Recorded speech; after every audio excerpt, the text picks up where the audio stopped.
हरे कृष्णा सगळ्यांना. भगवद्गीता अध्ययनाचा आजचा आपला 5वा दिवस, 5वा अध्याय. अध्याय सुरू करण्यापूर्वी आपण रोजप्रमाणे प्रणाम मंत्र म्हणूया आणि अध्यायाला सुरुवात करूया.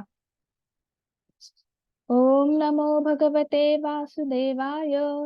ओम नमो भगवते वासुदेवाय. ओम नमो भगवते वासुदेवाय. गुरुर्ब्रह्मा गुरुर्विष्णू गुरुर्देवो महेश्वर. गुरु साक्षात परब्रह्म तस्मै श्री गुरवे नमः. ओम अज्ञानतिमिरान्धस्य ज्ञानाञ्जनशलाकया चक्षुरुन्मिलितं येन तस्मै श्री गुरवे नमः. नमः ओम विष्णुपादाय कृष्णपृष्ठाय भूतले श्रीमते भक्तिवेदांत स्वामी इति नामिने. नमस्ते सरस्वती देवे गौरवाणी प्रचारिणे निर्विशेष शून्यवादी पाश्चात्य देशतारिणे.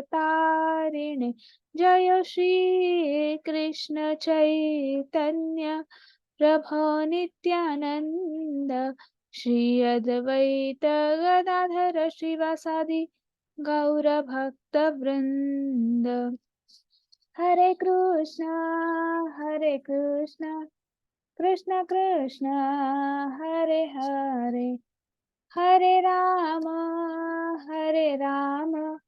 राम राम हरे हरे. हरे कृष्ण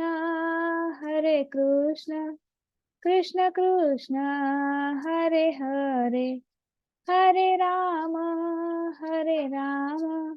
राम राम हरे हरे. हरे कृष्ण कृष्ण कृष्ण हरे हरे, हरे राम राम राम हरे हरे.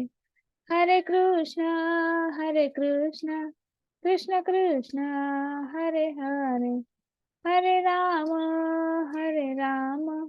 राम राम हरे हरे. हरे कृष्ण कृष्ण कृष्ण हरे हरे, हरे राम राम राम हरे हरे. हरे कृष्णा सगळ्यांना. पुन्हा एकदा सगळ्यांचं खूप खूप स्वागत आहे. आजचा आपला 5वा दिवस, 5वा अध्याय. अध्यायाचं नाव आहे कर्म संन्यास योग. अध्याय सुरू करण्यापूर्वी आपण श्री राधा गोविंद यांना साष्टांग वंदन करूया. आपले गुरु श्री श्रील प्रभुपाद यांनाही आपण साष्टांग वंदन करूया. त्यानंतर नामानिष्ठ दास प्रभू, ज्यांच्यामुळे आपण ऑनलाईन भगवद्गीता शिकण्याचा आनंद घेत आहोत, त्यांनाही आपण साष्टांग वंदन करूया. आणि त्यानंतर सर्व कृष्ण सेवकांना, ज्यांच्यामुळे आपला हा भगवद्गीतेचा जो कोर्स आहे तो उत्तम पद्धतीने सुरू आहे. तर आपण अशा सर्व कृष्ण सेवकांना वंदन करून पुढे जाऊया. अध्याय सुरू करण्यापूर्वी माझा आपला रोजचा प्रश्न आहे, आपण कालच्या अध्यायात काय शिकलो, काय आठवतंय?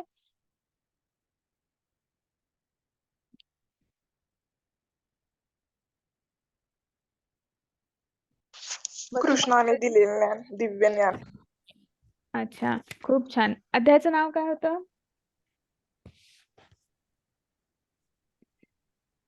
ज्ञान कर्म संन्यास योग. ज्ञानयोग. योग. हा, ज्ञान कर्म संन्यास. कर्म संन्यास योग आज आहे. कालच्या अध्यायाचं नाव होतं ज्ञानयोग. हा, मला आता सांगा की आपण कालच्या अध्यायात काय शिकलो, काही आठवतंय? आता माताजी, हा, कृष्ण कसे दिसतात, म्हणजे भगवंत कसे दिसतात. भगवंत सांगतात, मी जरी अजन्म आहे आणि माझा दिव्य शरीराचा कधीच नाश होत नाही, आणि मी जरी सर्व प्राणी मात्रांचा ईश्वर आहे, तरी प्रत्येक युगायुगात मी माझ्या मूळ दिव्य रूपात अवतीर्ण होत आहे, असे भगवंत सांगतात. खूप छान. हरे कृष्ण.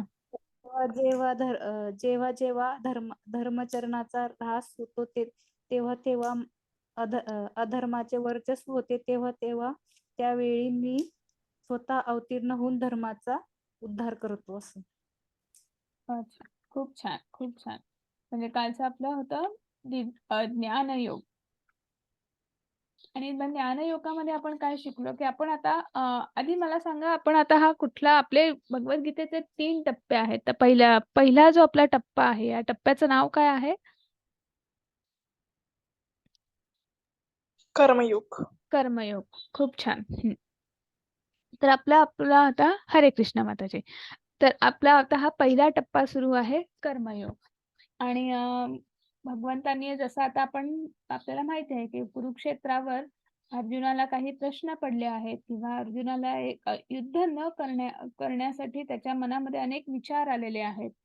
आणि मग भगवंत त्यांना कर्माचं महत्त्व पटवून देण्यासाठी अ, भगवंतांनी परवा आपला कर्मयोग झाला. त्याच्यानंतर आपण काल ज्ञानयोग, म्हणजे कर्म करायचं आहे, पण कर्म हे भगवंताला स्मरून, त्यांना अर्पण करून, त्यांच्या आनंदासाठी करायचं आहे.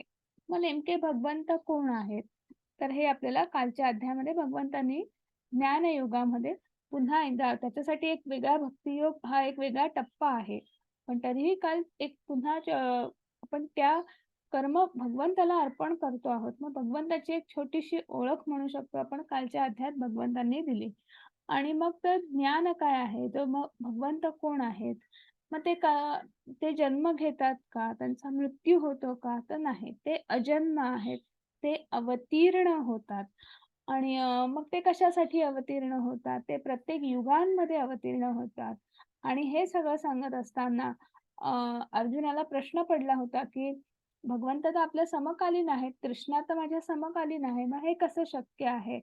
आणि मग म्हणून आपण एक ब्रह्मांडाचा आपण एक कालावधी पाहिला होता. ब्रह्मदेवांचं जीवन आपण पाहिलेलं होतं. आणि त्याच्यामध्ये आपला भगवंत जे आहेत, भगवान श्रीकृष्ण जे आहेत, त्यांना भूत, भविष्य, वर्तमान ह्या तिन्ही गोष्टींची त्यांना माहिती आहे, जाणीव आहे. त्यांना सगळं माहिती आहे. पण आपल्यासाठी काय आहे? आपल्याला फक्त जे वर्तमान आहे, जे आज आहे, तेवढंच आपल्याला माहिती आहे. आपल्याला मागचा जन्मही आठवत नाही, पुढचा जन्मही आपल्याला माहित नाही. हे कोणासाठी आहे? हे एका सामान्य जीवासाठी आहे, सामान्य आत्म्यासाठी आहे. आणि म्हणून अर्जुनाला जेव्हा मागच्या जन्मामध्ये जेव्हा भगवंतांनी नारायण रूप धारण केलं होतं, तेव्हा त्यांच्याबरोबर ते नर म्हणून होते. तर हे अर्जुनाला आठवत नव्हतं आणि म्हणून हा अर्जुनाचा कुठेतरी प्रश्न होता. मग भगवंत पुन्हा सगळं सांगत आहेत, की ते कुठल्या ते कसे अवतरित होतात, ते का अवतरित होतात, त्याचं कारण भगवंतांनी सांगितलेलं आहे. आणि त्यानंतर पुढे जाऊन आपण भगवंत पुन्हा काय सांगत आहेत, की कर्मयोगाबद्दल भगवंतांनी सांगितलेलं आहे. मग कर्म कसं करायचं? मग आपण अ, त्याच्यासाठी आपल्याला अ, आपला जो रोजचा जो जीवन आहे, हो की नाही? किंवा ह्या ब्रह्मांडामध्ये आपण हा जो भौतिक प्रपंच पसारा मांडलेला आहे, तर ह्याच्यासाठी आपल्यामध्ये, आपल्या प्रत्येक जीवामध्ये, प्रत्येक आत्म्यामध्ये जे काही गुण आहेत, कौशल्य आहेत आणि त्यानुसार त्यांनी कर्म करावं. आणि मग त्यालाच आपण काय म्हटलेलं आहे भगवंतांनी, चतुर्वर्ण व्यवस्था. मग तुमच्यामध्ये एक क्षत्रियाचा गुण आहे का ब्राह्मण कर्म गुण आहे, कुठले गुण कौशल्य आहे, तुम्ही काय, आणि त्यानुसार तुम्हाला आचरण करायचं आहे. आणि अशा पद्धतीने जी वर्णव्यवस्था, आणि ते करता करता धर्म, अर्थ, काम आणि मोक्ष, हे करता करता आपल्याला भगवंतापर्यंत पोहोचायचं आहे, मोक्ष मार्गापर्यंत आपल्याला पोहोचायचं आहे. मग हे जे कर्म जे आहे, तर ते हे खूप गुंतागुंतीचं आहे, असं कुठेतरी भगवंतांनी सांगितलं, की कर्मणोऽपि बोधव्यम. मग ते आपण जे काही कर्म करतो, जी काही कृती करतो, क्रिया करतो, ते 3 प्रकारात मोडले जातात. एक आहे विकर्म, एक आहे कर्म आणि एक आहे अकर्म. कर्म किंवा सकर्म ज्याला आपण म्हणू शकतो, किंवा कर्मी ज्याला आपण म्हणतो, तर म्हणजे तुम्ही जे काही पुण्य कर्म करता, जे काही चांगलं कर्म करता आहात, तर ते म्हणजे त्याच्याने तुमच्या गाठीशी पुण्य जमा होतो आहे. तर ते झालं तुमचं कर्म किंवा सकर्म. ज्याच्यामुळे तुम्हाला तुम्ही कोणाला तरी त्रास देता आहात किंवा तुम्ही शास्त्राला धरून, धर्माला धरून एखादं कार्य करत नाही आहात, तर ते आहे विकर्म. म्हणजे तुम्ही पापकर्म करत आहात. आणि एक आहे तिसरं कुठलं आहे, की जे जे जे पुण्यकर्मही नाही आणि पापकर्मही नाही. ते आहे अकर्म किंवा त्याला आपण कृष्ण कर्म असंही म्हणतो, की जे भगवंताला आपण एखादी क्रिया, एखादी कृती भगवंताला समर्पित करतो, अर्पण करतो, कृष्णार्पणमस्तु म्हणून आपण एखादं काम करतो आणि फळाचा त्याग करून जेव्हा करतो, तेव्हा हे सगळं आपण तर ते होतं अकर्म असं होतं. तर हे 3 प्रकार जे आहेत ते आपण आता कालच्या अध्यायात पाहिले होते. आणि मग त्याच्यानंतर हे जे समजायचं कसं, की छोट्या-छोट्या गोष्टी असतात, की काय योग्य, काय अयोग्य हे समजत नाही. आणि म्हणून भगवंत म्हणतात त्यात विधी प्रणिपातेन. त्यांनी आपल्याला सांगितलेलं आहे, की गुरु परंपरेतून आपल्याला हे जाणून घ्यायचं आहे आणि त्याच्यासाठी आपल्याला आध्यात्मिक गुरूंची गुरूंच्या मार्गदर्शनाची गरज आहे. मग आध्यात्मिक गुरु कसे असावेत? तर जे परंपरेतून आलेले आहेत किंवा ज्यांचं परंपरेतून ज्ञान जे आपल्याला देऊ करता आहेत, तर अशा गुरूंना शरण जाणं आणि आपण त्यांना गुरु म्हणून स्वीकार करणं आणि त्याच्यानंतर आपण अ, जे काही योग्य अयोग्य आहे किंवा आपल्या अध्यात्मामध्ये प्रगती साधू शकतो. आजचा आहे कर्म संन्यास योग. मग याच्यामध्ये आपल्याला काय बघायचं आहे, की संन्यास किंवा कर्मयोग याच्यामध्ये काय श्रेष्ठ आहे असा अर्जुनाला प्रश्न पडला आहे. तर त्यावर भगवंत उत्तर देत आहेत. मग कर्मयोग विशिष्टते. मग कर्मयोग कसा विशेष आहे किंवा कसा श्रेष्ठ आहे हे पण समजावून सांगत आहेत. मग निष्काम कर्म बंधनातून मुक्त करतं. मग निष्काम कर्म म्हणजे आपण कालच पाहिलं की नाही, आपण कर्म बंधनात अडकतो. कर्माचे 3 प्रकार पाहिले. चांगलं कर्म केलं तरी तुम्हाला पुण्य उपभोगण्यासाठी किंवा तुम्हाला ते सुख उपभोगण्यासाठी जन्म आहे. तुम्ही पापकर्म केलं तर तुम्हाला ते दुःख भोगण्यासाठी सुद्धा तुम्हाला जन्म आहे. म्हणजे तुम्ही ह्या बंधनामध्ये अडकता आहात. मग निष्काम कर्म कसं बंधनातून मुक्त करतं हे आपल्याला आजच्या अध्यायात बघायचं आहे. आणि मग आपल्याला ह्या आजच्या अध्यायामध्ये 5व्या अध्यायामधलं एकच महत्वाचं असं आहे, की शांतीसूत्र भगवंतांनी सांगितलेलं आहे. मग ते काय आहे? तर ते आपण बघणार आहोत. मग अर्जुनाचा गोंधळ उडालेला आहे. अर्जुन विचारत आहेत, अर्जुन उवाच संन्यासं कर्मणां कृष्ण पुनर्योग च शंससि यच्छ्रेय एतयोरेकं तन्मे ब्रूहि सुनिश्चितम्. हरे कृष्णा माताजी. हरे कृष्ण माताजी. हरे अर्जुन कृष्णा. म्हणाला, हे कृष्ण, सर्वप्रथम तुम्ही मला कर्माचा त्याग करण्यास सांगता आणि पुन्हा तुम्ही भक्तिपूर्वक कर्माची प्रशंसा करता. आता तुम्ही कृपया मला निश्चितपणे सांगाल की या दोघांपैकी कोणता अधिक फायदेशीर आहे. हरे कृष्ण. हरे कृष्ण. मग आता अर्जुनाला प्रश्न पडलेला आहे. म्हणजे एकीकडे भगवंतांनी कर्माची म्हणजे तू युद्ध कर, तू एक क्षत्रिय धर्म आहे म्हणून खूप छान प्रशंसा केलेली आहे. आणि कर्मासाठी त्यांना ते प्रवृत्तही करत आहेत. त्यांना सांगता आहेत की ते कसं करणं गरजेचं आहे. आणि दुसरीकडे ते काय सांगता आहेत, की भक्ती मार्ग सांगता आहेत, ज्ञान काय आहे ते सांगता आहेत, भगवंत कोण आहेत ते सांगता आहेत. आणि मग आपल्याला ज्ञान कसं मिळणार आहे, तर भगवंताची भक्ती करून आपल्याला एकांत आणि ते भक्ती करण्यासाठी आपल्याला एकांताची गरज आहे किंवा संन्यासाश्रम घेणं किंवा ह्या भौतिक आपल्या जीवनाचा त्याग करणं असं कुठेतरी सांगता आहेत. म्हणजे दोन्ही गोष्टी सांगता आहेत. आणि म्हणून अर्जुनाचा गोंधळ उडालेला आहे. आणि हा फक्त अर्जुनाचा गोंधळ आहे का? तर नाही, कुठेतरी आपला पण गोंधळ आहे ना. मध्येच भगवंतांनी स्थिताधीर मुनींची लक्षणं सांगितली आणि लगेच त्याचा पुढचा अध्याय भगवंत कर्मयोग घेत आहेत. मग पुन्हा भगवंत ज्ञानयोग सांगता आहेत, की मी कोण आहे? माझ्यापर्यंत पोहोचायचं असेल तर तुम्हाला काय करायचं? म्हणजे हे असं त्यामुळे थोडासा अर्जुनाचा गोंधळ उडालेला आहे.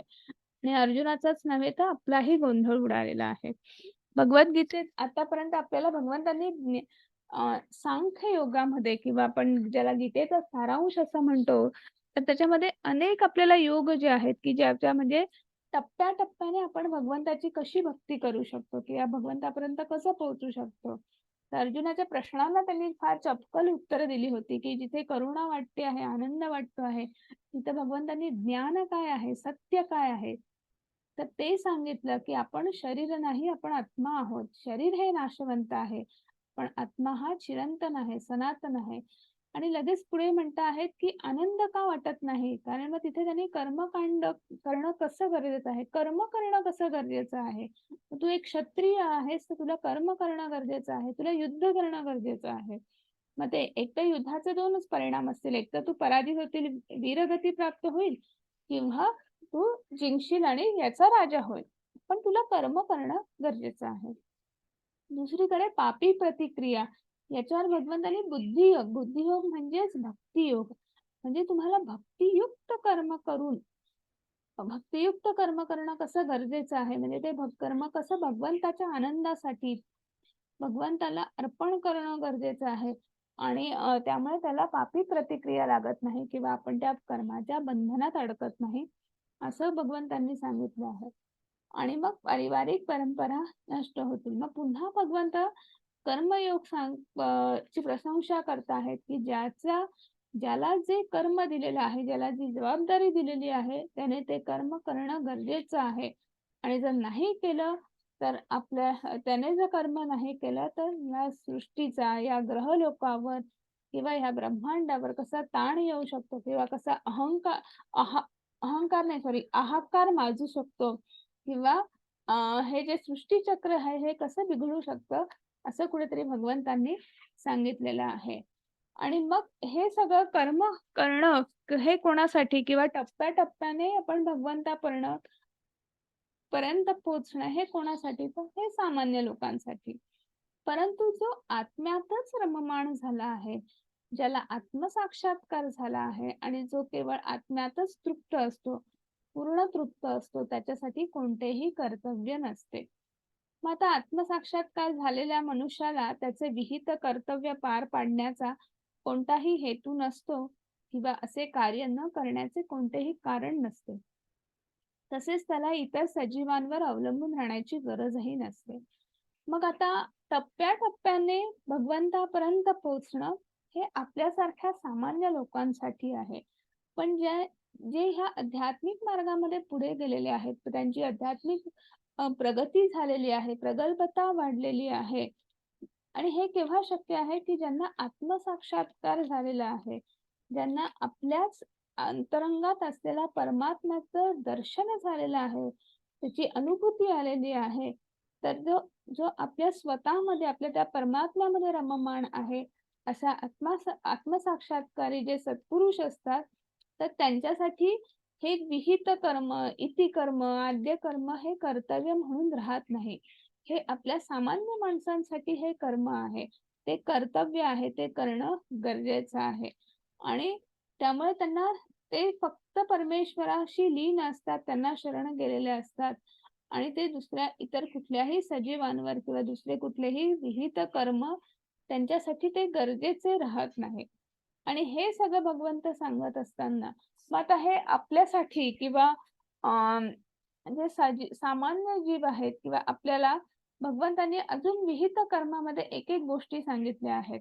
मग त्याच्यात काय सांगितलं आहे की हे पर्यंत केवळ द्रव्य यज्ञापेक्षा ज्ञान यज्ञ श्रेष्ठ आहे. म्हणजे आपण दान करणं, दानापेक्षा ज्ञान घेणं म्हणजे ज्ञानाचा यज्ञ म्हणजे आपण जे ज्ञान घेतो आहोत, भगवंत कोण आहेत हे जाणून घेणं हे श्रेष्ठ आहे. आणि अंततः हे पार्था सर्व कर्म यज्ञाचे पर्यवसान दिव्य ज्ञानामध्ये होते. म्हणजे तुम्ही ज्ञान योगाने तुम्ही भगवंतापर्यंत पोचा. तुम्ही अष्टांग योग आपण उद्याच्या अध्यायात बघणार आहोत. तर विविध योग आहेत की कर्मयोग आहे, तुम्ही वेगवेगळे योग आहेत, पण त्याचा सगळ्यात शेवटी त्याचं पर्यावसन किंवा त्याचं आपल्याला काय होणार आहे की आपल्याला ते भक्ती योगापर्यंतच पोहोचवणार आहे. तर हे वेगवेगळे टप्पे आहेत. ध्यान योग आहे, ज्ञान योग आहे, कर्मयोग आहे. हे वेगवेगळे टप्पे आहेत, वेगवेगळ्या पायऱ्या आहेत. पण शेवटी त्याचा तो रस्ता कुठे जाऊन मिळणार आहे किंवा त्याचा सगळ्याचा शेवट काय आहे तर आपल्याला भगवंत कोण आहे, तो आत्मसाक्षात्कार होणं, भगवंतापर्यंत पोहोचणं त्यांचं ते, तर हेच म्हणजे भक्तियोगच सगळ्या गोष्टींचा आपल्याला तिथपर्यंत आपल्याला पोहोचायचं आहे. तर हे सगळं कुठे भगवंत सांगत असताना आणि म्हणून अज्ञानामुळे तुमच्या अंतःकरणात निर्माण झालेल्या शंकांचे ज्ञानाच्या शस्त्राने नाश केले पाहिजे. हे भरतयोगाने सज्ज होऊन पुढे उभे राहा आणि लढ. म्हणजे असं सगळं कुठेतरी सांगत आहेत आणि ह्या पायऱ्या टप्प्या पार पडत असताना भगवंत म्हणत आहेत की आज जो भ्रम निर्माण झालेला आहे, हा भ्रम कशामुळे निर्माण झाला आहे, तर तो अज्ञानातून निर्माण झाला आहे. अज्ञान कसं, तर आपण ह्या भौतिक जगामध्ये अडकलो आहोत, ह्या भौतिक प्रपंचामध्ये अडकलेलो आहोत आणि म्हणून आपल्याला आजूबाजूला ही सगळे जे आहेत हे इतकं सत्य वास्तव असं वाटतं आहे, याच्या पलीकडे काय आहे हे आपल्याला माहित नाही किंवा चूक बरोबर, धर्म अधर्म याची आपण कुठेतरी निवड करण्यामध्ये आपल्याला चुकतो आहोत किंवा आपल्याला ते समजत नाही आहे. आपण त्या आसक्तीमध्ये अडकतो आहोत, त्या षड्रिपूंमध्ये अडकतो आहोत आणि म्हणून हे सगळं आपल्याला ह्याच्यातनं आपण बाहेर कसं पडू शकतो? तर ज्ञान जाणून, म्हणजे आपण ह्या सगळ्या गोष्टी ज्या आहेत, हे आपण अडकतो का आहोत? कारण आपण अज्ञानाच्या भ्रमामध्ये आपण आहोत आणि म्हणून आपण अडकतो आहोत.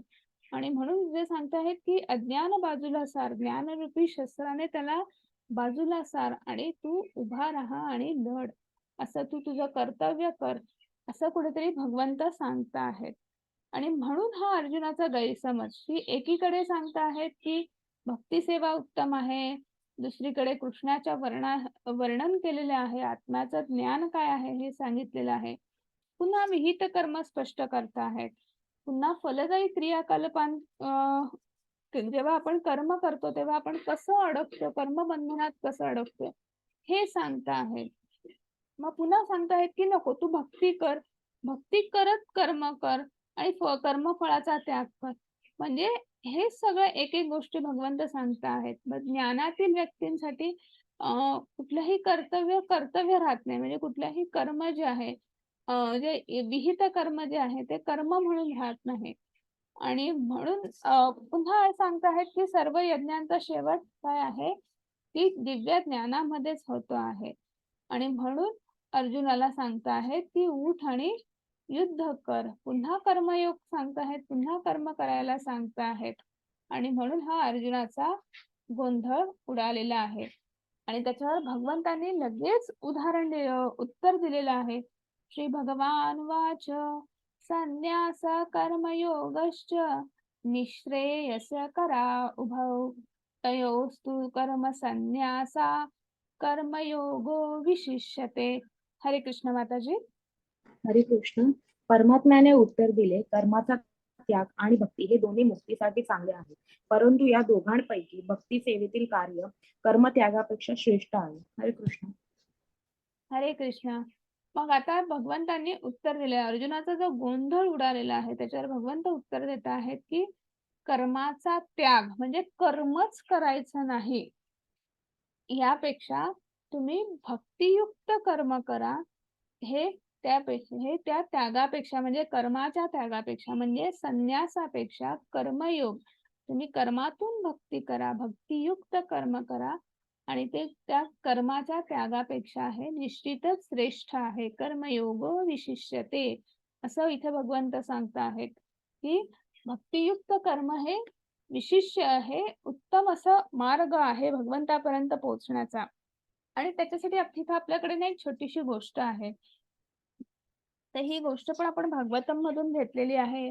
तर नृग राजा जे असतात ते म्हणजे उत्तम असे राज्य सांभाळत असतात, खूप छान राज्य करत असतात आणि त्यांना आपल्या प्रजेची खूप चिंता असते, प्रजेची खूप छान काळजी घेत असतात आणि दानधर्म पण खूप करत असतात की कसं प्रजेला सुख शांती प्रजेमध्ये नांदली पाहिजे, आपल्या राज्यामध्ये नांदली पाहिजे, याच्यासाठी ते वेगवेगळे यज्ञ करत असतात. आणि त्या वेगवेगळ्या यज्ञांमधून ते भरपूर अगदी सढळ हाताने दान करत असतात. आणि असंच एकदा त्यांनी यज्ञ केला आणि त्यांनी असं ठरवलं की 10,000 गायी ज्या आहेत त्या दान करायच्या. आणि नुसतं गायी नाही तर त्यांना संपूर्ण आभूषणांनी असे उंची वस्त्र आभूषण असं परिधान करून अशा गायींचं दान करायचं. तर असं म्हणून त्यांनी जे काही ब्राह्मण आहेत त्यांना बोलवलं होतं. मग पहिल्या ब्राह्मणाला त्यांनी बोलवलं आणि त्या 10,000 गायी ज्या आहेत म्हणजे त्यांनी संकल्प सोडला, पाणी सोडलं आणि त्यांना ते दान केल्या 10,000 गायी. आणि मग तो ब्राह्मण एकदम खुश झाला, छान अगदी राजाला आशीर्वाद दिले आणि तो तिकडनं निघाला. आणि मग जात असताना काय झालं, की त्या 10,000 गायींच्या कळपामधली एक गाय होती, ती पुन्हा पळत-पळत मागे राजवाड्याच्या दिशेने पळायला लागली. आणि मग हे त्या ब्राह्मणाच्या लक्षात आलं आणि मग तो पण त्या गायीच्या मागे-मागे पळत-पळत आला. ती गाई आपली पळाली आणि राजवाड्याच्या जिथे गायी दुसऱ्या बांधलेल्या असतात तिथे त्या कळपामध्ये येऊन मिसळली. आता एकाला एक ब्राह्मण गेला एकदम आनंदाने वगैरे गेला. मग पुढच्या ब्राह्मणाची वेळ आली. मग त्या पुढच्या ब्राह्मणाला परत मृगराजांनी पाणी सोडलं, संकल्प सोडला, पाणी सोडलं आणि 10,000 गायी दान केल्या. पण आता काय झालं, की जी पहिली गाय जी होती, जी पळत-पळत आली होती, तर ह्या गायींच्या कळपात मिसळली. आता गायी सारख्या दिसतात की नाही? त्यामुळे मग ते काही एवढं लक्षात आलं नाही, की ही ऑलरेडी दिली गेलेली आहे आणि ही आपली त्या ब्राह्मणाला दान दिली गेली. आणि मग आता हे सगळं होत असताना तो पहिला ब्राह्मण त्या गायीच्या मागे-मागे धावत आला आणि त्याने राजाला सांगितलं, की माझी जी गाय आहे ती पळत-पळत आली आणि आता ह्या गायींमध्ये मिसळली आहे. त्यामुळे याच्यातली एक गाय माझी आहे ती मला परत द्या. मी घेऊन जायला आलो. तर तो दुसरा ब्राह्मण म्हणतो म्हणजे ज्याला नुकतंच दान दिलेलं होतं. तो म्हणतो, "नाही, नाही, छे-छे कसं शक्य आहे? आता ते ह्या माझ्या गायी झाल्या. मला दान दिलेलं आहे राजांनी. अगदी त्यामुळे यथाशक्ती दान दिलेलं असल्यामुळे आता ते दिलेलं दान परत घेऊ शकत नाही राजा. त्यामुळे ह्या गायी मी घेऊन जाणार." पण तो दुसरा ब्राह्मण म्हणतो, "नाही, हे तर मला आधीच दान दिलेलं आहे. त्यामुळे पुन्हा तेच दान ते राजा दुसऱ्याला देऊ शकत नाही." आणि मग असा गोंधळ झाला. आणि मग काय करायचं? ह्या पेचातून कसा मार्ग सोडवायचा? म्हणून राजा म्हणतात, दोघंही ब्राह्मणांना म्हणतात, की आधी याला म्हणतात, की तुम्ही तरी त्या गायीचा विचार सोडा. तुम्ही तरी त्या गायीचा विचार सोडा. पण दोघंही विचार सोडायला तयार नाही. मग ते म्हणतात, "मी त्याच्या बदल्यात तुम्हाला अजून 10,000 गायी देतो. एका गायीच्या बदल्यात अजून 10,000 गायी देतो. पण काहीतरी तर ते म्हणाले, "नाही, मला अजून काही नको आहे. जे मला मिळालेलं दान आहे, ते मी घेऊन जाणार." आणि ह्या अशा सगळ्यामध्ये काय झालं, की ते दोन्ही ब्राह्मण नाखुश झाले. आणि मग त्यांनी त्याच्यामध्ये मृगराजा जे आहेत त्यांना शाप दिला, की "तू आता एकदा दान दिलं आणि परत बदलला आहेस म्हणजे तर तुला पुढचा जन्म तुला सरड्याचा जन्म मिळेल." आणि असं म्हणून ते निघून जातात. राजा दुःखी होतो, पण मग कालांतराने हळू-हळू तो हे विसरून जातो. पुन्हा त्याचं सगळं राज्य छान चालवायला लागतो. मग असं करत, करत तो वृद्ध होतो आणि त्याच्यानंतर त्याचा मृत्यू होतो. मृत्यू झाल्यानंतर जेव्हा यमदूत तिकडे येतात आणि यमदूत आल्यानंतर जेव्हा बघतात, की अरे वाह! ते खूप आनंदी होतात, की ह्या मृगराजाने खूप पुण्यकर्म केलेलं आहे. म्हणजे एकही कुठेच काही दिसत नाही आहे आणि असं सगळं बघता-बघता त्यांना एकच त्यांचं पापकर्म दिसतं. ते म्हणजे ह्या ब्राह्मणाला त्यांनी दुखावलेलं आहे आणि दान देताना त्यांनी दुखावलेलं आहे, हे त्यांना दिसतं. आणि मग ते नृपराजाला विचारतात, "तुम्हाला आधी पुण्यकर्म भोगायचं आहे, उपभोगायचं आहे, सुख उपभोगायचं आहे का पापकर्म भोगायचं आहे?" तर ते म्हणतात, "नाही, मला जो आधी मला शाप आहे किंवा जे पापकर्म जे आहे ते भोगायचं आहे." आणि म्हणून त्यांना पुढचा जन्म सरड्याचा मिळतो. आणि मग तो असाच परत मृत्यूलोकामध्ये सरडा म्हणून जन्माला आल्यावर ते जात असतात आणि एका जंगलाच्या एका विहिरीमध्ये अडकून पडतात. पडल्यानंतर काही केल्या ते अ, तो सरडा जो आहे तो बाहेर काही पडू शकत नाही आणि तिथल्या तिथेच प्रयत्न करतो आणि असे अनेक वर्ष गेले, हजारो वर्ष गेले आणि त्याच्यानंतर त्याच जंगलामध्ये जेव्हा भगवान श्रीकृष्णांचा अवतार होता, तेव्हा ते जेव्हा त्यांच्या मुलांना घेऊन त्या वनविहारासाठी आले होते, तेव्हा भगवान श्रीकृष्णांच्या मुलांनी त्या विहिरीमध्ये त्या सरड्याला प्रयत्न करताना पाहिलं, की तो फार वर येण्यासाठी प्रयत्न करतो आहे, पण काही केल्या वर येऊ शकत नाही आणि तो असा हतबल झालेला त्यांनी बघितलं. आणि मग त्यांनी आपल्या वडिलांना म्हणजे भगवान श्रीकृष्णांना जाऊन सांगितलं की त्या विहिरीमध्ये एक सरडा पडला आणि तो खूप प्रयत्न करतोय वर येण्याचा. तर तुम्ही कृपया त्यांना मदत करता का? आणि मग भगवान श्रीकृष्ण आले आणि त्यांनी त्या सरड्याला अलगद उचललं आणि बाहेर सोडलं. त्या क्षणी भगवंतांनी त्या सरड्याकडे बघितलं, त्यांना समजलं की हा नृगराजा आहे. आणि नृगराजा सुद्धा खूप पुण्यकर्म केलेले होते त्यांनी. त्यामुळे त्यांना सरड्याच्या जन्मात सुद्धा मागचा आपला जन्म काय होता, आपण कोण होतो हे आठवत होतं.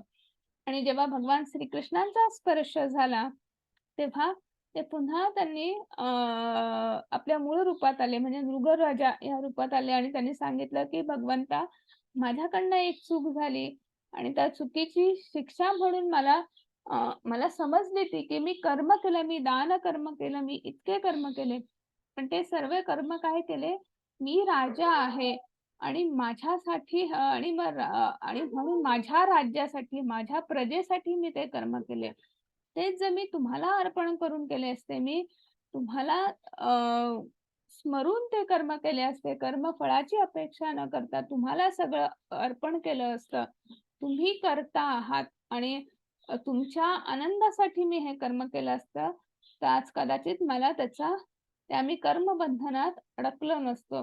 आणि हीच माझी चूक झाली. आणि मग त्याच्यानंतर त्यांनी भगवान श्रीकृष्णांना ते शरण गेले आणि त्यांची तिथे मुक्ती झाली. म्हणजे काय, तर आपण कितीही चांगलं कर्म केलं, पण तेच जर आपण भगवंताला अर्पण नाही केलं, भक्तियुक्त कर्म नाही केलं, तर आपण त्या कर्माच्या बंधनामध्ये अडकतो. आणि मग हे नृगराजासारखं तुम्हाला जसं त्यांना शाप मिळाला तसा आपण त्याच्या परिणामांना सामोरं जावं लागतं. आता इथे भगवंतांनी त्यागाची योग्य समज, मग आता कर्म, संन्यास, मग संन्यास म्हणजे काहीतरी त्याग, मग तो त्याग काय, मग त्याची पण आपल्याला समज समजली पाहिजे. आणि म्हणून इथे सांगितलेलं आहे, प्रपंचीकताय बुद्ध्या हरिसंबंधी वस्तुना मुमुक्षुभि परित्यगो वैराग्यम फाल्गु कथ्यते. हरे कृष्ण माताजी. हरे कृष्ण. मोक्ष प्राप्तीसाठी आसुसलेले लोक जेव्हा परमात्म्याशी संबंधित गोष्टींचा त्याग करतात व असे मानतात की त्या गोष्टी भौतिक आहेत, तेव्हा त्यांचा त्याग अपूर्ण असे म्हणतात. हरे कृष्ण. हरे कृष्ण. मग आता आपण जर ठरवलं, आता तो आपल्यापैकी आपण आता भगवद्गीता शिकतो आहे. मी आता भगवद्गीता शिकते, मला जरा काहीतरी वाचते, अभ्यास करते, मला आता आध्यात्मिक ज्ञान घ्यायचं आहे, तर आता मी सगळ्या गोष्टींचा त्याग करणार. असं आपण म्हटलं तर चालेल का? आता मला उदाहरण मी एक विचारते, प्रश्न विचारते, मला उत्तर द्या. आता आपल्या घरामध्ये आपलं हे रोजचं वाक्य असतं. प्रत्येकाच्या घरातलं हे वाक्य आहे. काय दिवसभर त्या मोबाईलमध्ये असतात, म्हणजे आई-वडील मुलांना म्हणतात, मुलं त्या आई-वडिलांना, म्हणजे प्रत्येकाच्या घरात हे वाक्य आहे, की दिवसभर काय त्या मोबाईलमध्ये असतं. मग आता मला सांगा, आपण मोबाईलचा त्याग केला पाहिजे का? हरे कृष्ण. मला उत्तर हवं आहे. पटकन नाही उत्तर माताजी. द्या. हां? नाही, अच्छा. योग्य उपयोग करावा. ओके. रेखा माताजी, तुम्हाला काही सांगायचंय? हा, तेच योग्य वापर केला पाहिजे. अच्छा. हां, बरोबर उत्तर दिलं आहे, की आपण कुठलीही गोष्ट जी आहे, की ही आताची आहे, आधुनिक आहे, म्हणून तिचा आपण त्याग केला पाहिजे असं नाही. आपल्याला समजलं पाहिजे आपण कुठल्या गोष्टीचा त्याग केला पाहिजे. आता जर आपण मोबाईलचा त्याग केला, ती भौतिक गोष्ट आहे म्हणून, तर मला सांगा आपण ऑनलाईन भगवद्गीता शिकू शकलो असतो का? किंवा वेगवेगळ्या गोष्टी आपण, हो की नाही? आणि म्हणून आपण मग लॅपटॉप असेल, मोबाईल असेल किंवा कुठलीही गोष्ट, तिचा उपयोग आपण कृष्ण भावना भावित आपलं जीवन जगण्यासाठी किंवा आपल्या आध्यात्मिक प्रगतीसाठी आपण कसा करू शकतो, याचा विचार करून आपण त्या गोष्टीचा हे केला पाहिजे. आणि हेच भगवंत इथे सांगत आहेत, की आपल्याला की मोक्ष प्राप्तीसाठी आपण कुठल्याही गोष्टीचा, की ह्या गोष्टीचा त्याग करणं किंवा त्या गोष्टीचा त्याग करणं नाही. कुठलीही गोष्ट जी आहे तिचा योग्य वापर करणं म्हणजे कृष्ण भावना भावित जीवन जगण्यासाठी आपण त्याचा वापर केला पाहिजे. मग आता इथे आपल्याला भगवंतांनी पलगू वैराग्य आणि युक्त वैराग्य ह्या दोन गोष्टी आहेत. इथे दिलेलं आहे वैराग्यम फाल्गु कथ्यते. म्हणजे इथे दोन संज्ञा आहेत. एक आहे पलगु वैराग्य आणि दुसरं आहे युक्त वैराग्य. तर पलगु वैराग्य काय आहे की ज्याच्यामध्ये तुम्ही सगळ्या गोष्टींचा म्हणजे तुम्ही छान आता तुम्हाला आता भगवद्गीता शिकता आहात, अभ्यास करताय असं वाटतंय आणि मग तुम्ही आता तुमचा प्रपंचाचा सगळ्या गोष्टीचा त्याग केला आणि तुम्ही कुठल्यातरी आश्रमात जाऊन राहता आहेत, सेवा करता आहात, कुठेतरी जाता आहेत आणि भगवंताचं नामस्मरण करायचं असं ठरवून तुम्ही घरादाराचा त्याग करता, प्रपंचाचा त्याग करता आणि तिथे जाऊन राहतायत. आणि मग 1 महिना छान गेला, दुसरा महिना. मग हळू-हळू मनात विचारायला लागतात, की त्या आश्रमामध्ये राहण्याचा सुद्धा त्रास व्हायला लागतो किंवा हळू-हळू अरे आपलं तेच आयुष्य चांगलं होतं किंवा तुम्ही भगवंताची नाम घेता आहात किंवा भगवंताची पूजा अर्चा करता आहात. पण तरी तुम्हाला आठवतं काय आहे? घर आठवतंय, तुमचा प्रपंच आठवतो आहे. तुम्हाला ह्या सगळ्या गोष्टी मनामध्ये हे सतत विचार सुरू आहेत. म्हणजे काय की तुम्ही शरीराने तिकडे आहात, पण मनाने तुम्ही पुन्हा गृहस्थ आश्रमामध्ये आहात किंवा तुम्हाला पुन्हा घराची ओढ लागलेली आहे. म्हणजे तुम्ही संपूर्ण अ, तन, मन, बुद्धी ह्याच्याने तुम्ही त्याग केलेला नाही. तुम्ही फक्त त्या एका जागेवरून दुसऱ्या त्या जागेचा त्याग केला आहे. हे पलगु वैराग्य आहे. जेव्हा तुम्ही तन, मन, धन अर्पण करून तुम्ही त्या अगदी भगवंताशी एकरूप होणार, तेव्हा ते योग्य असं असेल. नाहीतर मग त्या संन्यासाश्रमाचा काही उपयोग नाही. हे झालं पलगु वैराग्य. आणि मग दुसरं आहे युक्त वैराग्य. ते अगदी याच्या उलट आहे, की तुम्ही तुमचा प्रपंच सांभाळा. तुमचं घर-दार, नोकरी, अभ्यास, मुलं, संसार, सासू-सासरे, आई-वडील जे काय आहे ते सगळं नीट सांभाळा आणि ते करता तुम्ही भगवंताचं नाव घ्या. म्हणजे तुम्ही प्रपंचात राहा, पण प्रपंच करावा नेटका अशा पद्धतीने तुम्ही तोही नीट करा, पण ते करता भगवंताचं नाव घ्या. भगवंतापर्यंत तुम्ही पोहोचण्यासाठी तो प्रपंचामध्ये आपण राहून कसा मार्ग काढू शकतो, अशा पद्धतीने तुम्ही भगवंताचं नाव घ्या. मग छोट्या-छोट्या गोष्टी आहेत, की जे तुम्ही तुमचं आपला हा प्रपंच आहे, पण आपण भगवंताच्या आनंदासाठी तो सांभाळतो आहोत. अशा पद्धतीने मग छोट्या-छोट्या गोष्टी करता भगवंताचं नाम घेऊन तुम्ही पुढे जा. तर हे झालं युक्त वैराग्य. आणि अशा पद्धतीने मग पुन्हा एकदा तेच की धर्म, अर्थ, काम आणि मोक्ष हे कर्म करता आपल्याला भगवंतापर्यंत पोहोचणं. हे झालं युक्त वैराग्य. हरे कृष्ण. मग आता भगवंताने कर्मयोग की कर्म संन्यास हे आपल्याला इथे स्पष्ट केलेलं आहे. नेय स नित्य संन्यासी यो न द्वेष्टी न कांक्षती निर्द्वंद्वो हि महाबाहो सुखम बंधान प्रमुच्यते. हरे कृष्ण माताजी. हरे कृष्ण. जो आपल्या कर्माचा द्वेष करत नाही किंवा त्याच्या फळाची इच्छाही करीत नाही, तो सदैव संन्यासी समजला जातो. हे पराक्रमी अर्जुना, सर्व द्वैतांपासून मुक्त झालेला असा मनुष्य भौतिक बंधनांवर सहज विजय मिळून पूर्णपणे मुक्त होतो. हरे कृष्ण. हरे कृष्णा. मग आणि म्हणून भगवंताने सांगितलेलं आहे की आपल्या वाट्याला जे कर्म आलेलं आहे किंवा आपल्याला जे आपल्यामध्ये जे कलागुण आहेत, काही आहेत, तर ते उत्तम पद्धतीने करणं, की याचं कर्म चांगलं, माझ्याच वाट्याला का असं आलं नाही, कुठलाही द्वेष नाही करायचा, काही नाही. ते आनंदाने, कारण की भगवंताने माझी निवड ते कर्म करण्यासाठी केलेली आहे. पण हे कर्म करत असताना त्या कर्माच्या फळाचा त्याग करायचा, म्हणजेच त्याला कर्म संन्यास असं म्हणतात. की तुम्ही कर्म करा. म्हणजे संन्यास घ्यायचा म्हणजे घरदार सोडायचं नाही. तुम्ही कर्म करा, प्रपंचात राहा, कर्म करा आणि कर्म करता तुम्ही त्याच्या फळाचा त्याग करा. म्हणजे तुम्ही याला कर्मसन्यास असं म्हणतात. आणि असा आहे तो कर्मसन्यासी आहे. आणि मग हे सगळं करता निश्चितच तो सर्व द्वैतांपासून मुक्त होतो. म्हणजे काय की हे कर्म जे आहे, मग जो कर्म करत असतो त्या कर्म करता करत असतो, बरोबर की नाही. मग जिथे मी करता आहे आणि जिथे भगवंत करता आहे, म्हणजे दोन दोन गोष्टी झाल्या की नाही. पण जिथे भगवंत आणि मी भगवंताच्या आनंदासाठी कर्म करतो आहोत, मी भगवंतासाठी करतो आहोत, म्हणजे करता भगवंत आहे आणि मला फक्त ती कृती करण्यासाठी मी निमित्त मात्र आहे. म्हणजे ही द्वैताची जी भावना जी आहे जिथे नष्ट होते, असा जो मनुष्य आहे, जो सामान्य जीव जो आहे, तो निश्चित आध्यात्मिक प्रगती त्याची साधलेली असते किंवा तो हळूहळू आध्यात्मिक प्रगल्भता वाढत आहे आणि मग तो निश्चितच मुक्तीच्या मार्गाकडे किंवा वैकुंठ धामाकडे किंवा आपण म्हणू शकतो त्याची आध्यात्मिक प्रगल्भता वाढलेली आहे. आध्यात्मिक प्रगती एक एक टप्पे तो उंची गाठत आहे आणि तो मोक्ष मार्गापर्यंत पोहोचत आहे, असं भगवंत सांगत आहेत. आणि म्हणून पुन्हा इथे भगवंतांनी काय सांगितलेलं आहे की परिणामांचा त्याग करा, कृतीचा नाही. म्हणजे आपण कुठलंही कर्म करतोय ते किती प्रामाणिकपणे भगवंताच्या आनंदासाठी करतो आहोत, ती प्रोसेस, ती कर्म करण्याची कृती ही महत्वाची आहे. त्याचा परिणाम काय आहे, त्याचा रिझल्ट काय आहे, त्याचा विचार करायचा नाही आणि त्याचा त्याग करायचा. इथे आपल्याला एक छोटीशी गोष्ट आहे पुन्हा एकदा.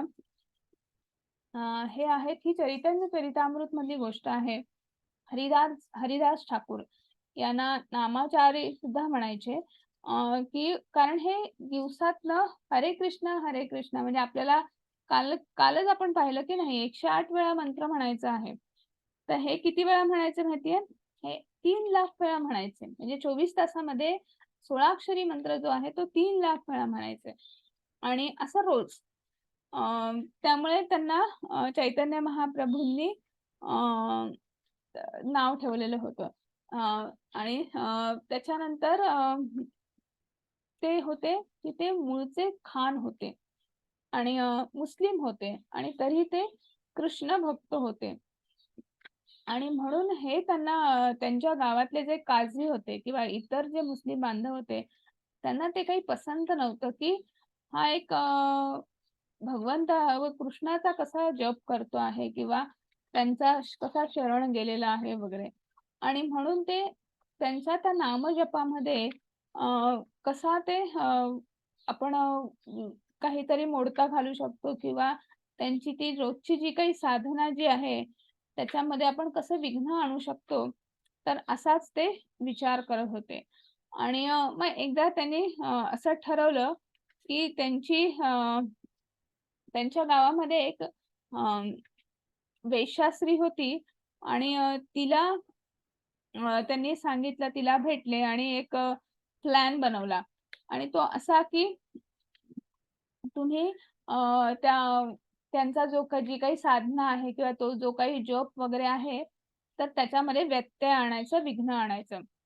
आणि मग ती जी वेश्यास्त्री होती ती तयार झाली आणि मग ती छान उंची वस्त्र परिधान करून खूप छान तयार होऊन वगैरे हरिदास ठाकूर यांच्या कुटीमध्ये गेली आणि तिकडे ती संध्याकाळची अशी गेली आणि हरिदास ठाकूर जे होते त्यांचा आपला नामजप सुरूच होता आणि नामजप करता करता मग ही तिकडे आली आणि म्हणाली,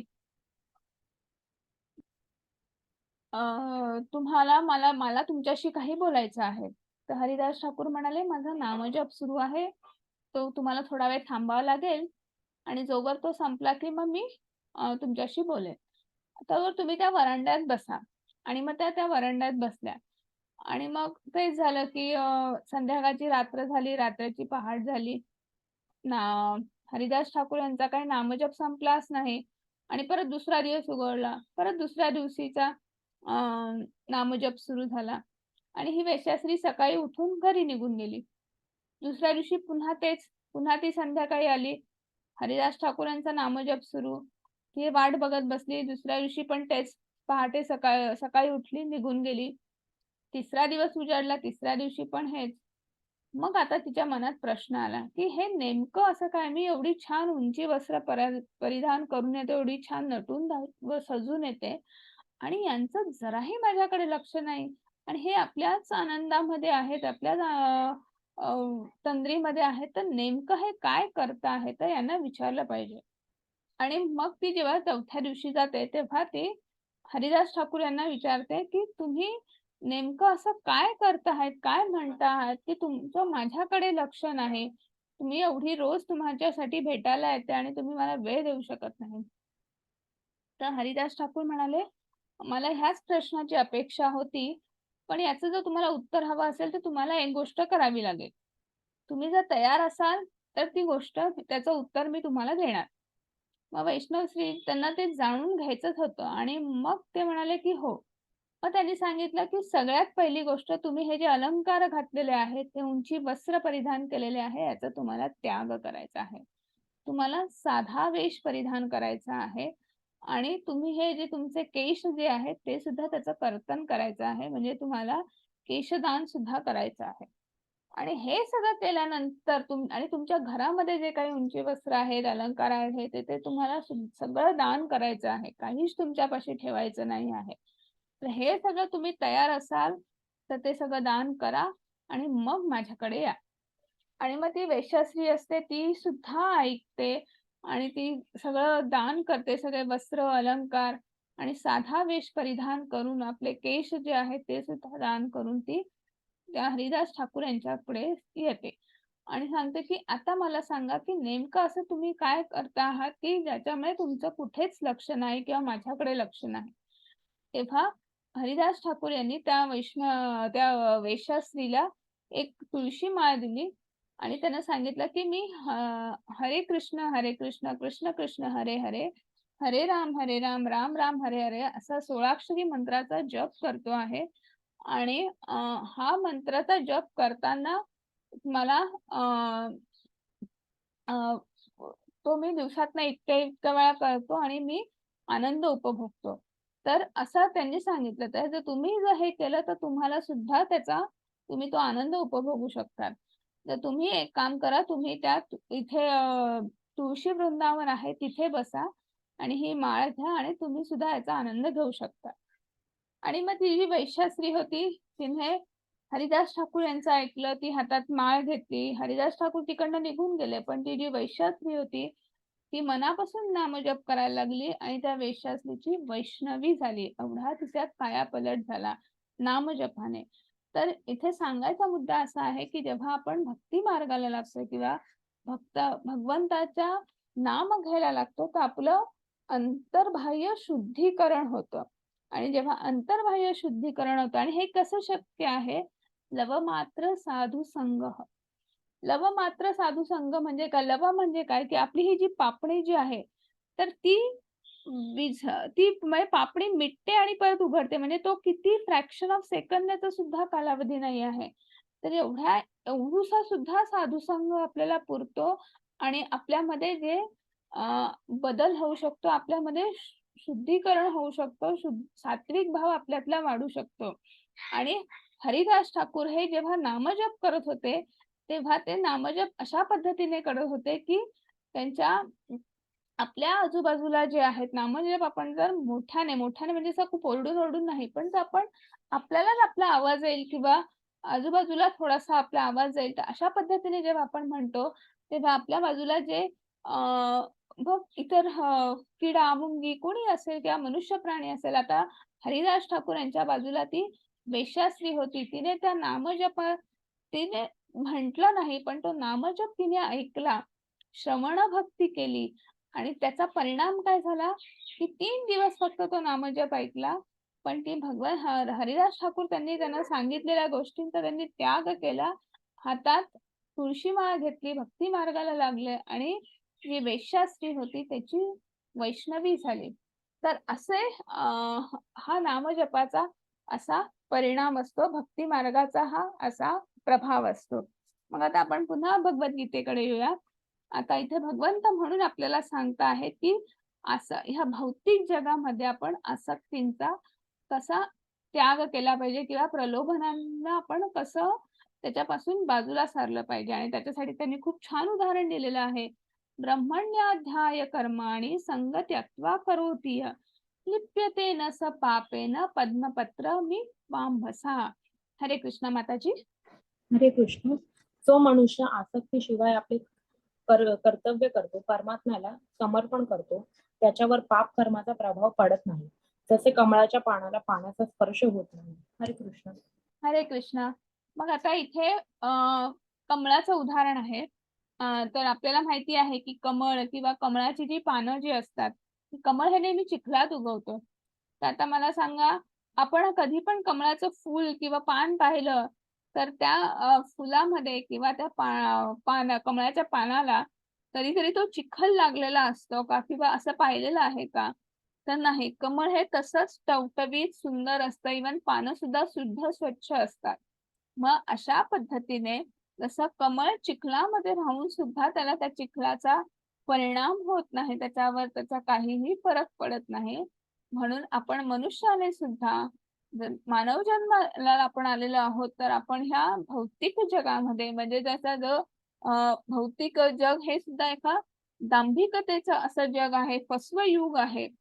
अ, जसं कमळ हे चिखलात उगवतं तसं हे भौतिक जग आहे. आणि जसा कमळावर परिणाम होत नाही तसा आपण ह्या आसक्तींमध्ये, ह्या प्रलोभनांमध्ये आपण न अडकता आपलं कर्तव्य बजावलं पाहिजे. आणि आपलं कर्तव्य काय आहे? आपण एक भगवंताचे सेवक आहोत. त्यांची सेवा करणं, त्यांच्या आनंदासाठी आपण कर्म करणं. तर हे आपलं प्रथम कर्तव्य आहे, आद्य कर्तव्य आहे. तर हे आपण पार पाडलं पाहिजे. आणि ना की आपण आजूबाजूच्या कुठल्याही आकांक्षा, इच्छा, प्रलोभनांना आपण त्या मोहामध्ये अडकलं पाहिजे. आणि मग हे त्याच्यासाठी आपल्याकडे अजून एक उदाहरण आहे. प्रभुपाद यांचं उदाहरण मी तुम्हाला परवाच्या अध्यायातही सांगितलं होतं, आजच्या अध्यायातही सांगते. जेव्हा अमेरिकेमध्ये गेले, हिप्पीजमध्ये राहत होते आणि अनेक आपल्याच बघा, आपण प्रभुपादांचं उदाहरण घेण्याच्या ऐवजी आपण आधी आपल्या आजूबाजूला बघूया. आपलेच कितीतरी नातेवाईक, मित्रमंडळी, सोसायटीतले, आजूबाजूचे कोण फॉरेनला जातात, जेव्हा जातात आणि जेव्हा जातात, जाण्याची त्यांची तयारी आणि आल्यावर तर त्यांचा तो सगळा झालेला मेकओव्हर असतो, जो कायापालट झालेला असतो. हो की नाही? हे आपल्या सगळ्यांना माहिती आहे. पण प्रभुपाद यांच्या बाबतीत असं काहीही झालं नाही. आणि ते गेले तिथे. ते त्यांच्या पुढे एक ध्येय होतं. ते कारण की कृष्णा भावना भावित जीवन जगत असल्यामुळे ते फक्त भागवतम आणि भगवद्गीता एवढंच घेऊन गेले. तिथे गेल्यानंतर तिथल्या लोकांना कृष्ण कोण माहित नाही, नामजप माहित नाही, भगवद्गीता, भागवतम काही माहित नाही. पण त्यांच्यात राहून प्रभुपाद यांनी त्यांच्या सारखे न होता त्यांना आपल्यासारखं बनवलं आणि त्यांना नामजप काय आहे, भगवतम काय आहे, भगवद्गीता काय आहे याची ओळख करून दिली. आणि भगवत धर्माचा तिथे प्रचार प्रसार केला. इस्कॉन सारखी अनेक मंदिर आणि हे लिटरली 10 ते 11 वर्षाच्या कालावधीमध्ये त्यांनी जवळजवळ संपूर्ण पृथ्वीवर आपण म्हणू शकतो विविध देशांमध्ये 108 मंदिरांची, भव्य दिव्य अशा मंदिरांची स्थापना केली. तर जसं कमळामध्ये चिखलामध्ये कमळ उमलतं आणि त्याचा परिणाम होत नाही, तशाच पद्धतीने प्रभुपाद यांच्यावरही कुठलाही परिणाम न होता त्यांनाच बदलवण्याचा, त्यांच्यामध्येच आमूलाग्र असा बदल घडवून आणला. आणि मग पुढे भगवंत सांगताहेत, हे कसं शक्य आहे? तर ते हे शक्य आहे. ते कसं? तर विद्या विनय संपन्ने ब्राह्मणे कवी हस्तिनी शुनिचैव स्वपाके च पंडिता समदर्शिनः. हरे कृष्ण माताजी. हरे कृष्ण. नम्र ऋषी, खऱ्या ज्ञानाने विद्वान आणि सौम्य ब्राह्मण, एक गाय, एक हत्ती, एक कुत्रा आणि कुत्रा खाणारा म्हणजे बहिष्कृत समान दृष्टीने पाहतात. हरे कृष्ण. हरे कृष्ण. मग आता इथे सांगितलेलं आहे की ज्यांनी ज्ञान काय आहे हे माहिती आहे किंवा भागवतमचा, भगवद्गीतेचा जे अभ्यास करता आहे किंवा जे आत्मसाक्षात्कारी असे आहेत, तर त्यांना आपल्या आजूबाजूला असलेले मध्ये गाय असेल, मनुष्य प्राणी असेल, पक्षी, पशु, अगदी हिंस पशु वगैरे, तर ह्या सगळ्यांमध्ये त्यांना ते समान दृष्टीने पाहतात. म्हणजे ज्यांना आत्मसाक्षात्कार झालेला आहे, ज्यांना आपल्या मध्ये असलेल्या परमात्म्याचं दर्शन झालेलं आहे, तर त्यांना इतरांमध्येही, इतरांच्याही अंतरंगामध्ये परमात्मा स्थित आहे, त्यांचं दर्शन होतं. आणि ही सगळी परमात्म्याचीच रूपं आहेत, म्हणजे आपलेच कोणीतरी बंधू आहेत. आणि अशा भावनेनेच ते सर्वांकडे बघत असतात. तर अशी त्यांची समान दृष्टी होते. हे कोणाचं शक्य आहे? की जे ज्ञानी आहे, ज्यांना आत्मसाक्षात्कार झालेला आहे अशी समान दृष्टी, जसं आपण आता प्रभुपाद यांचं उदाहरण पाहिलं, तर ज्यांनी तर अशा प्रकारे त्यांचं सुद्धा सर्वत्र त्यांनी समान दृष्टीने पाहिलेलं होतं. आता आपण पुढे बघूया. हरे कृष्ण. तर आता हा पुढचा श्लोक आहे. येही संस्पर्शजा भोगा दुःख योनय एवते आद्यंतवंत कौंतेय न तेषु रमते बुध. हरे कृष्ण माताजी. हरे कृष्ण. एक बुद्धिमान व्यक्ती दुःखाच्या स्रोतामध्ये भाग घेत नाही, जे भौतिक इंद्रियाच्या संपर्कामुळे होते. हे कुंतीपुत्र, अशा सुखांना आरंभ आणि अंत असतो आणि त्यामुळे ज्ञानी मनुष्य त्यात आनंद मानत नाही. हरे कृष्ण. हरे कृष्ण. माता इथे हा श्लोक समजवण्यासाठी आपल्याकडे इथे वेगवेगळी उदाहरणं आहेत. तर आता बघा, ह्या पहिल्या चित्रामध्ये तुम्हाला दिसत आहे की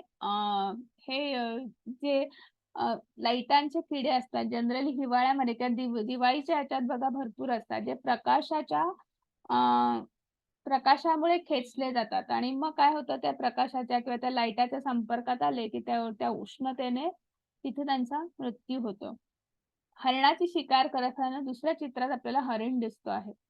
तर हरणाची शिकार कशी करतात, तर हरणाला संगीत खूप आवडतं आणि मग ते कुठेतरी संगीत असं छान बासरी वादन वगैरे असं लावलं जातं आणि मग त्या आवाजाच्या दिशेने तो हरिण खेचला जातो आणि त्याची शिकार केली जाते.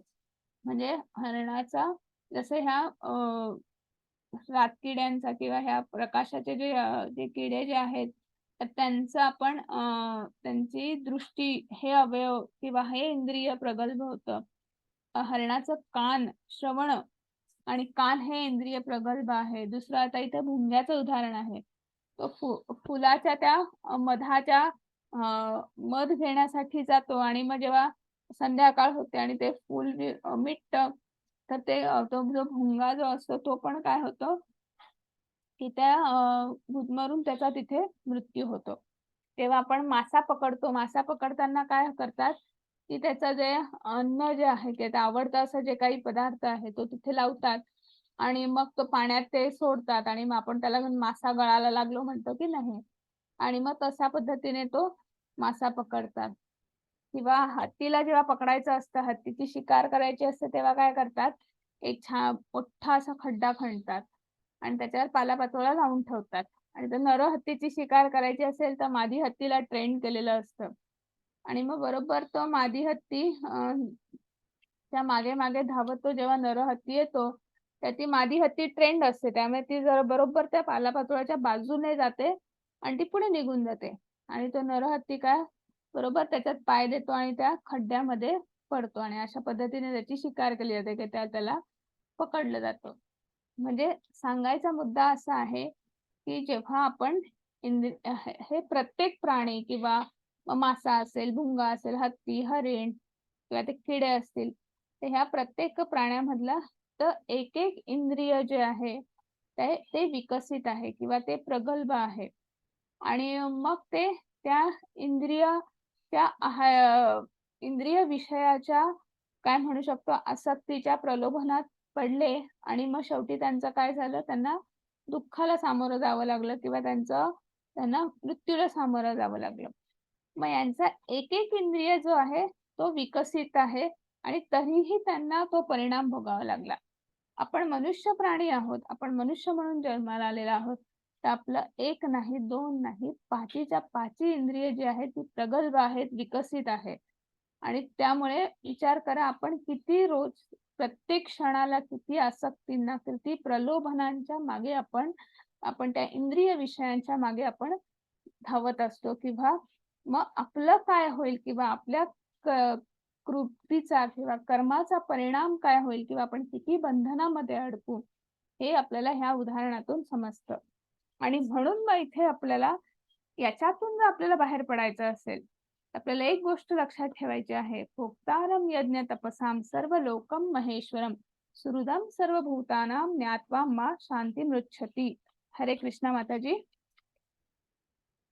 हरे कृष्ण. सर्व यज्ञ आणि तपस्या यांचा अंतिम उद्देश सर्व ग्रह आणि देवतांचा परम स्वामी आणि सर्व प्राणी मात्रांचा कल्याण करता आणि हितचिंतक म्हणून मला ओळखून ऋषी भौतिक दुःखांच्या वेदनांपासून शांती प्राप्त करतात. हरे कृष्ण. हरे कृष्णा. मग आता आपण जे काही कर्म करतो आहोत तर मी सांगितलं की त्या कर्माचा कर्ता कोण आहे तर भगवान श्रीकृष्ण. आणि ते कर्म त्याचा आनंद कोण घेतो आहे, एन्जॉय कोण करतो आहे तर भगवान श्रीकृष्ण. हे आपल्याला लक्षात ठेवायचं आहे. भोक्तारम यज्ञ तपसा सर्व लोकही महेश्वरम. म्हणजे आपण तोच सर्वोच्च परमानंद कोण आहे तर भगवान श्रीकृष्ण आहे. आणि हा भगवान श्रीकृष्ण कोण आहे तर सुहृदम सर्वभूतानां.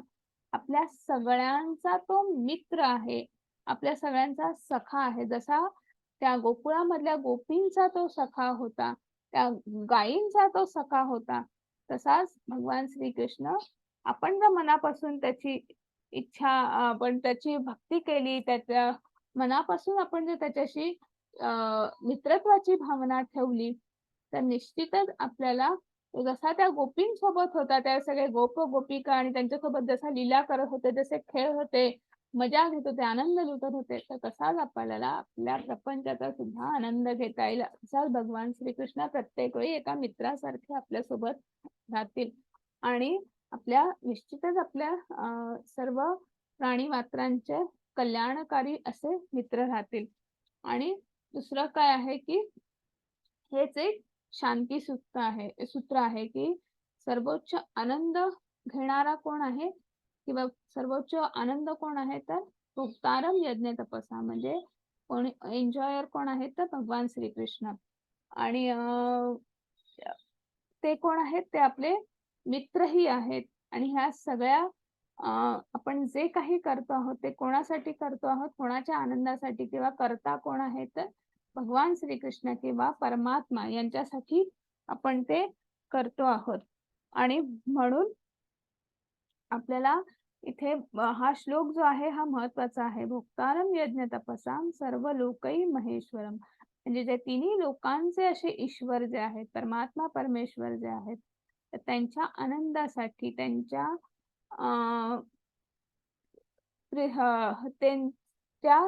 ते करता आहेत आणि त्यांच्या आनंदासाठी आपल्याला कर्म करायचं आहे.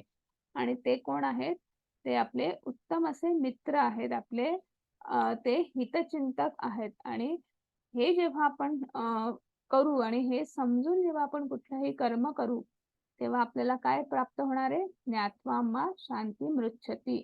म्हणजे आपल्याला सर्व सुख दुःखांपासून किंवा आपल्याला शांती प्राप्त होणार आहे किंवा आपल्याला परमानंद असा प्राप्त होणार आहे. आणि हेच आपण आजच्या अध्यायामध्ये शिकलो आहोत की संन्यास किंवा कर्मयोग. हा अर्जुनाचा प्रश्न होता, त्याच्यावर भगवंताने उत्तर दिलेलं आहे, कर्मयोग विशिष्यते. म्हणजे कर्म करणं किंवा कर्मयोग हा निश्चितच संन्यासापेक्षा श्रेष्ठ आहे. मग ते निष्कर्म कसं करायचं तर निष्काम कर्म. म्हणजे निष्काम कर्म केलं तर निश्चित आपण त्याच्या बंधनातून मुक्त करतो आपल्याला. आणि त्याच्या बंधनातून मुक्त होतो म्हणजे काय तर ते केव्हा शक्य आहे, जेव्हा आपण हे कर्म कोणासाठी करणार आहोत, कोणाच्या आनंदासाठी करणार आहोत तर भगवंताच्या आनंदासाठी करणार आहोत. भगवंत करता आहेत आणि ते भगवंतच ते एन्जॉयर आहेत, तेच ते कर्माचा आनंद घेणार आहेत.